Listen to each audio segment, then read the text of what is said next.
Ya, gerakan masyarakat sipil itu akan semakin kuat justru dengan berbagai kondisi seperti ini. Kenapa? Karena kita lihat struktur pemerintahan kita itu sekarang kan nggak ada oposisi ya. Hampir tidak ada oposisi. Meskipun PDIP di luar seperti kata Husein, tapi PDIP pun tidak akan menjalankan fungsi yang sebagai oposisi. Fungsi partai sebagai oposisi seperti yang terjadi mungkin di 98 dulu gitu ya. Dan kemungkinan gerakan politik seperti di Pati dan sebagainya itu tidak mungkin tidak terjadi di daerah. Jadi ada kemungkinan akan melebar di berbagai daerah dengan kekecewaan masyarakat terhadap pemerintah, dengan berbagai proyek nasionalnya Prabowo, proyek mercusuarnya Prabowo yang terus dijalankan meskipun harus banyak dievaluasi atau merugikan masyarakat gitu ya. Itu akan menimbulkan kritik-kritik publik. Dan juga yang kedua, apa sih reaksi pemerintah terhadap kritik publik?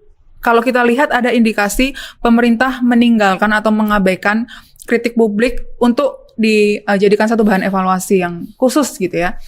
Kenapa? Karena yang pertama, kita melihat indikasi bahwa Prabowo itu tidak serius untuk menanggapi kritik publik dengan statementnya. Prabowo melihat kelompok-kelompok masyarakat kritis, media, ya NGO dan sebagainya itu sebagai musuh justru. Mereka ketika kelompok-kelompok kritis ini menyampaikan protes lah, masukan yang tajam terhadap pemerintah gitu. Karena Prabowo melabeli mereka sebagai anti asing misalnya. Tempo pun begitu ya. Tempo dan NGO juga kelompok masyarakat sipil yang lain gitu. Dan ini akan berimplikasi juga pada sub kelompok masyarakat sipil seperti media. Kenapa? Karena media akan semakin sulit lagi untuk mencapai kebebasan pers.